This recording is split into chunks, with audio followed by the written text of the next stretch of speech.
Hey guys, and welcome back to How Logical. In this tutorial, we're gonna look at how to pause the sync for your Dropbox application for desktop. Now let us begin.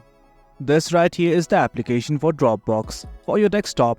In case you don't know how to install it, we have created a video regarding that as well. Worry not. Now let's simply look at how to stop the sync. At the bottom left of this application, you will see a button like this that says everything is up to date. Simply click on it, and from here it's gonna give you a few options, and it's saying pause sync for 30 minutes, 1 hour, until tomorrow, or indefinitely. Well, it's up to you. Simply select whichever one you wish. For now, I'm gonna select this one that says until tomorrow. And guys, that is it. As you can see, file sync and backups have been paused until tomorrow.